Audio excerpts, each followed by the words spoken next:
I love it. Hey, it's so good to meet you, Willie. Thank you for taking a minute out today. I appreciate it.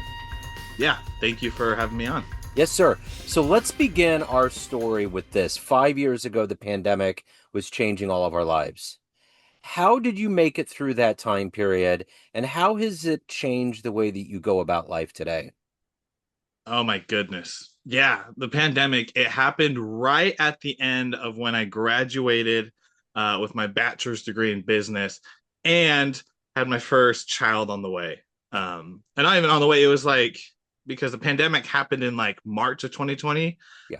April is when I had my first kid. Wow. And so it was so different because all I would hear from my brother, I have an older brother who's married. All I hear from my mom and everyone is that everyone gets to come into the delivery room, not delivery room, come into the hospital after, see the kid, you get all the support from family. But that's not what happened. It was just me and my wife and the kid. And I remember that my kid had to go into the NICU. And so it was even harder because we couldn't take our baby home. We Yeah. had the baby stay there a couple days and then the baby couldn't come with us. And that mixed with everything else, it was a time. It Yeah. was a time for sure. But I think that between graduating college and hitting fatherhood, and we also moved up to we were in Utah at the time, moved up to Idaho the first time to get closer to my wife's family.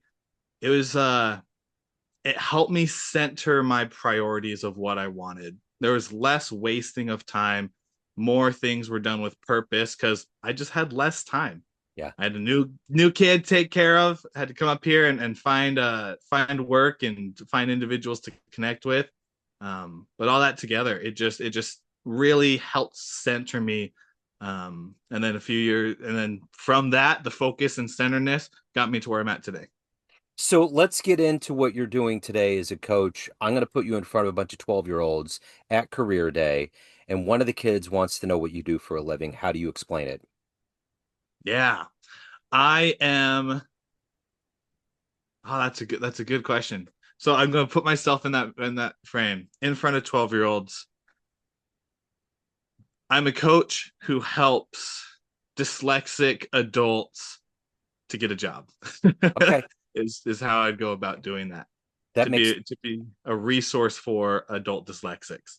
okay, that makes total sense. So, what did you want to be at 12 years old? What was your dream job?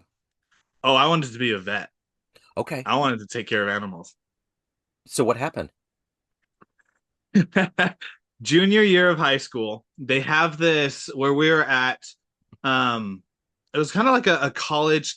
It wasn't a college campus, but it was like a segment in high school that you can go to. That if you knew what you wanted, they had certain degrees. One was a vet degree, to where you go off of high school campus to there for like special college preparation, and I believe you also got credit for it. I think it was like JTech or something.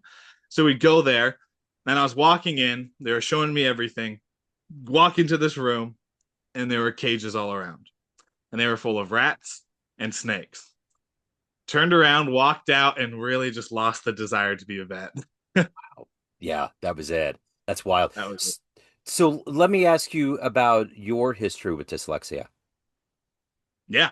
So first grade was diagnosed with it. They had us walking down the hall, and uh, all of us first graders, once we got to this special door, stood up against the wall, one by one, filed us in this room, and had once we got in there, had us read a piece of paper that had a story on it, and I stumbled through it. So many big words. Finally, when I was done, and a year after that, got diagnosed with this thing called dyslexia. And from there, went between tutors and after the last hour of Friday, I'm going to a special classroom to help out with the dyslexia. Um, that's what it was like. But then with that was my friends thinking I was different because I went an hour.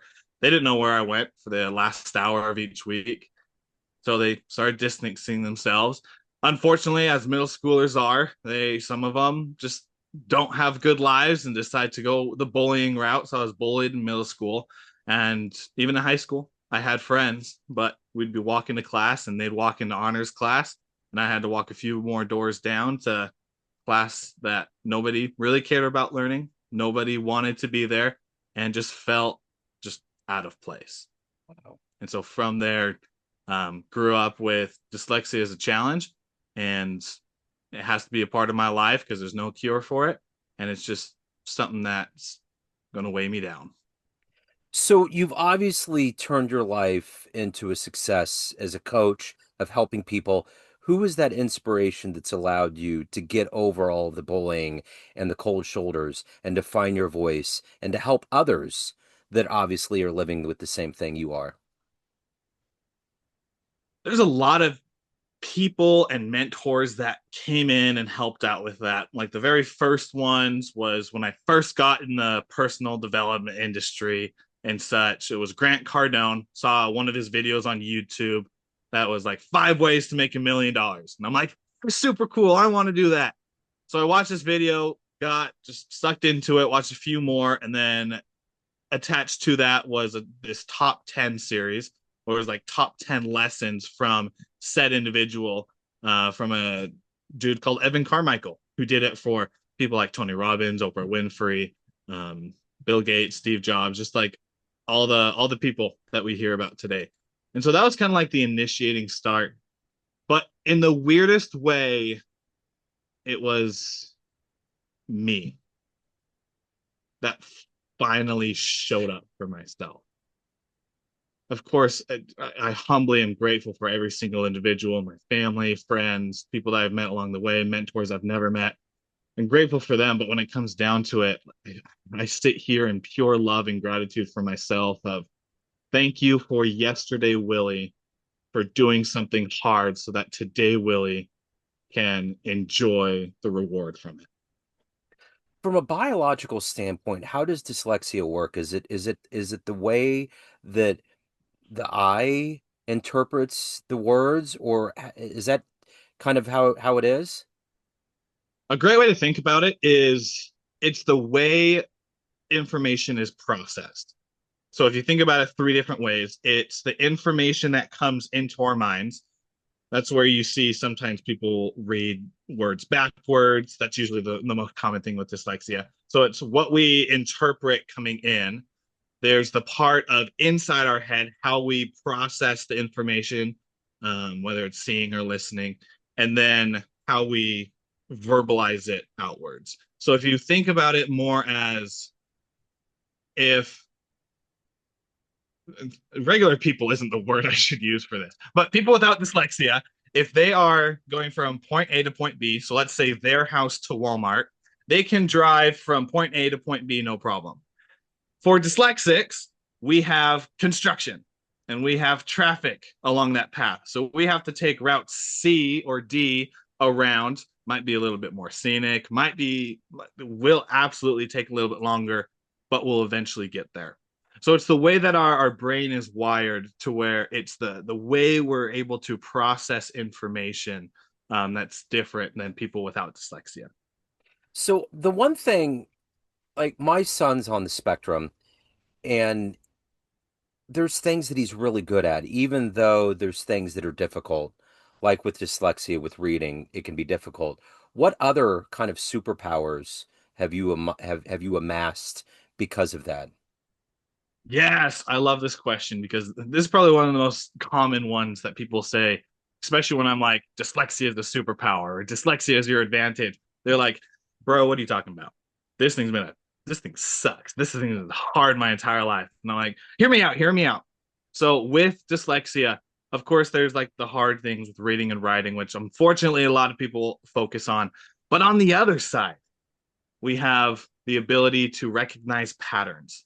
So things like out of the box thinking and big picture perspective. We're able to notice things that other people aren't, as well as we're able to be a lot more empathetic because we just dealt with a lot in our Yeah. life. So it's easy for us to, when other people come up with challenges, say, I know how you're feeling. Not exactly, but I know what a challenge is. And so we can do this together. So out of the box thinking, problem solving, Creative is another one. Us being creative, because on the logistical side, it's a little bit difficult, like I was talking about with processing. But on the creative side, we thrive.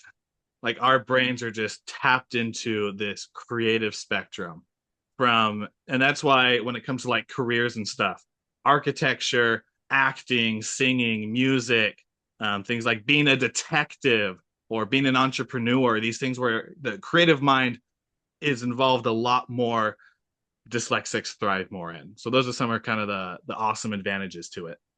So let me ask you this.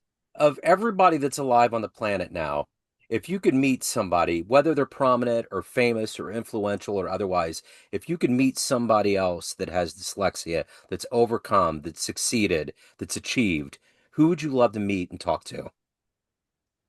Mm, I can't remember her name off the top of my head, but it's the Pirates of the Caribbean, the main female actor. Um, Okay. Kirsten, Kira. I know it starts with a K. I would love to meet her because she has dyslexia, and what she's been able to do with her acting career and everything, it would just be really cool to sit down and just have a conversation of how she got from where she was with dyslexia to where she is today. Kiera Knightley is who it was. Yes, Yeah, yes. yeah. That'd be cool. So, what is it that consistently gets you up every day to be the best that you can be, to coach and change lives, take care of your family and your soul? What is that consistent effort and vision for you? Joe, I just want to share light with this world. I want to see the light in people's eyes. I want to see that spark ignite within them. Like the smallest desire, I want to see it grow. I want to see people be able to love more. I want to see inspiration. I want to be able to inspire people and people inspire me. I want to see a world of gratitude where people are just thinking about the amazing things this world has. I want to see hope in their eyes. And I want to see them use their time because time is truly all that we have. To be able to use their time to be able to do more things of which they love and not have to do things just for survival. I want to that's what gets me up. And to be able to see that in my clients, see that in people that I've worked with before, and see that as I go out and network and connect and speak at and coach, just being able to see that in people and just see the potential. Yeah, it gets me fired up. It gets me going. So you were born in Manhattan, Kansas. Now you're in Boise, Idaho. Give me an idea of kind of how your life and career has progressed to this point, and how and when did you know in coaching? Was it a client? Was it a glint in someone's eye? When did you know this was your calling and you were doing what you needed to be doing here? Mm. So yeah, born in Manhattan, Kansas, moved around a lot as a family. We went to Kansas City, Missouri. Then we went to West Jordan, Utah, which is where I grew up mostly. Then went down a little bit more south of that in a different county in Utah, around the Provo, Orem area. That's where I went to school at Utah Valley University, and then went up to Boise the first time. Came back down just because Utah was our place, and then we found that just like yeah, maybe Utah's not our place, and now we're up here in Boise again. And so the moment I realized that coaching was it was, man, it's surreal to think about. A year and a half ago, I was talking with a really good friend, and he asked me just for some advice. And after the conversation went, we met at McDonald's of all places. After the awesome conversation, he's like, "Willie, you're really you've mastered the skill of listening. I've been with you all these years. We met first day in college, and we've had several business classes together. I just wanted to tell you that I feel complete after talking to you." And it was at that moment that I thought of other people that I've helped. I thought about as a kid, there was two things I wanted as a kid. One was to be an author because I love, despite dyslexia, I love the fantasy world, love reading it. And the second one was to be a teacher.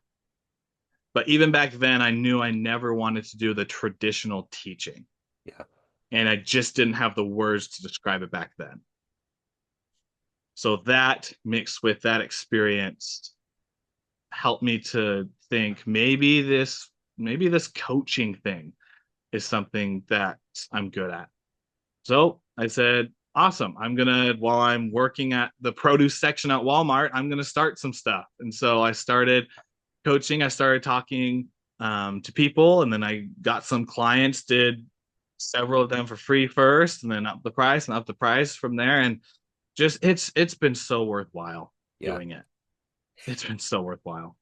So do you think science is ever going to find a way one day to create something, whether it's um, medicinally or otherwise, that can be used to kind of reverse dyslexia? Has that ever been kind of a conversation that's out there in the medical world, the scientific world? Yeah, it's a conversation that happens a lot. My personal opinion, I hope that they don't, which is a strange opinion to have because dyslexia isn't a curse. It's just misinformed by most people. Yeah.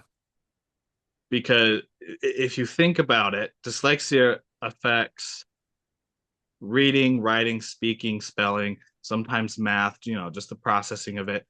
But that's just an area of 50 other areas that are going on. And in those 50 other areas, dyslexics thrive in a lot of them.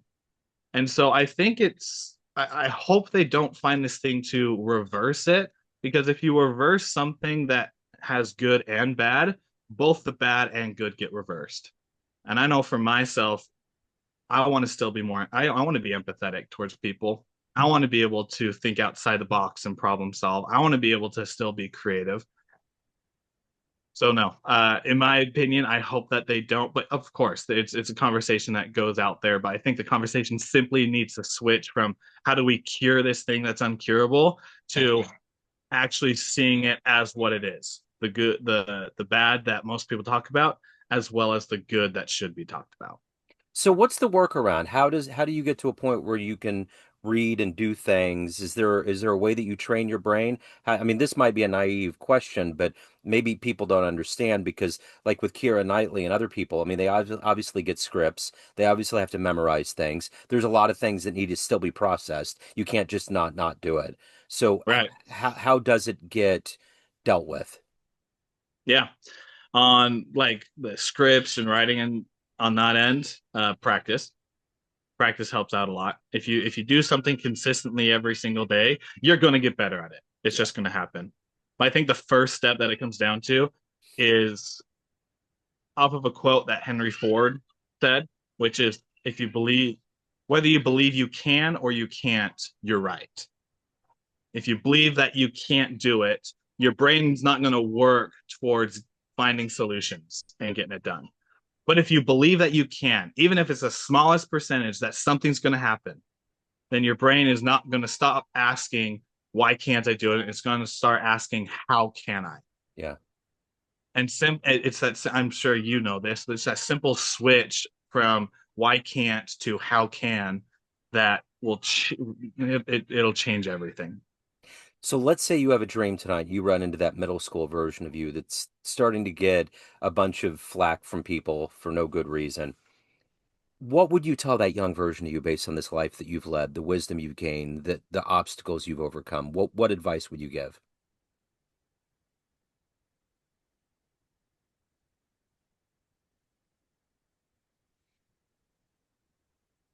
The ability that you have, the world hasn't caught up to it yet. So don't give up. Continue to do what you want to do and continue to do the hard so that tomorrow will be a little bit easier because your dream is worth it. So let's say you walk into a room of everybody that you've coached, anybody that you've worked with in a business sense. and you could go to that front of that room and go to a podium and tell them one fun story about you, the first concert you went to, jumping out of an airplane, some awesome place magical place you've traveled to, a fun story, what would you tell that room? Oh, the fun story I'd tell, I would jump to in ninth grade, had the wonderful opportunity to go to Australia. And I was able to swim the Great Barrier Reef and snorkel through it and to put my head down and look at everything and still breathe. That I'll be honest, that took a second to get used to breathing underwater. To see just the beauty of it and to see people swimming, having fun, nothing else cared in the world. Ah, I can't wait for the moment I get to go back there to be able to That's snorkel. awesome. And I might scuba dive. I might Yeah, scuba dive to go all the way down. But very man, cool. I share that story wholeheartedly. That's cool. So let me ask you this. Of everything that you've done, overcome, and evolved to at this point, what are you the proudest of?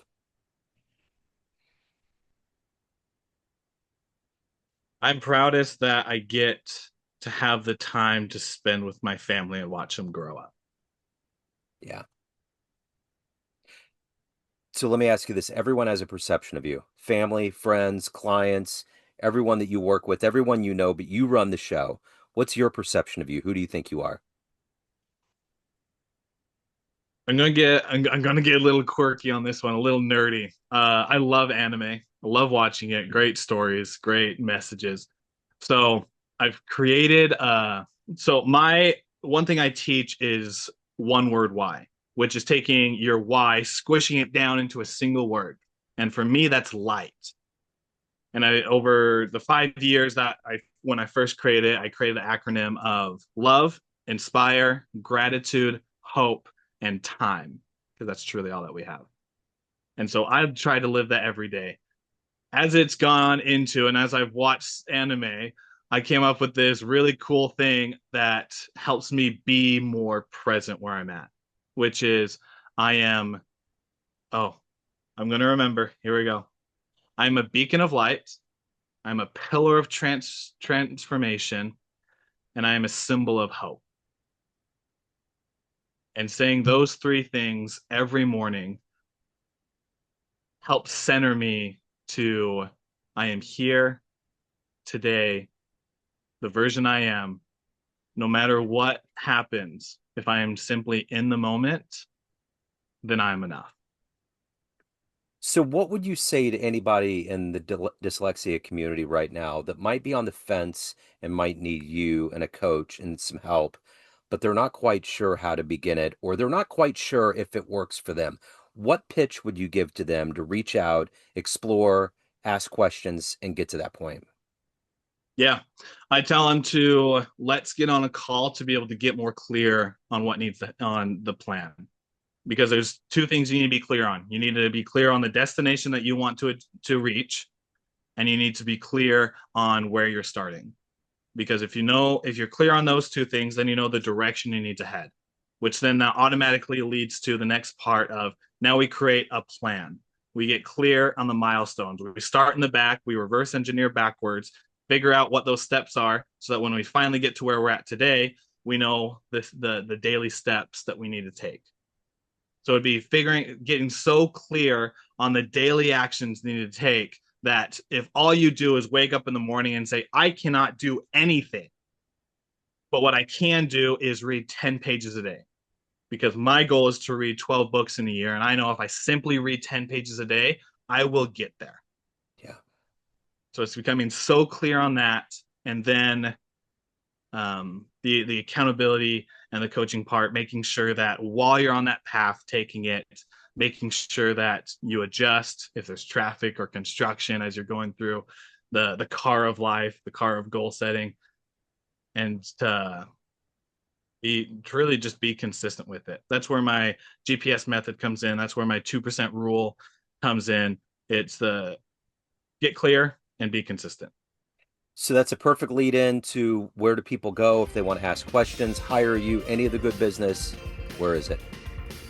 Go to my website, coachwillieblake.com, and there they'll be able to find the place to be able to work with me, as well as get more information on different links to connect more with me on social media, and grab my free ebook that I give for people to help get them clear and get them consistent. Excellent. Willie, this has been wonderful. Thank you, sir. Thank you for your story, your courage. I appreciate it, man. Yeah, Joe, thank you. Thank you for Yes, having me on. thank you.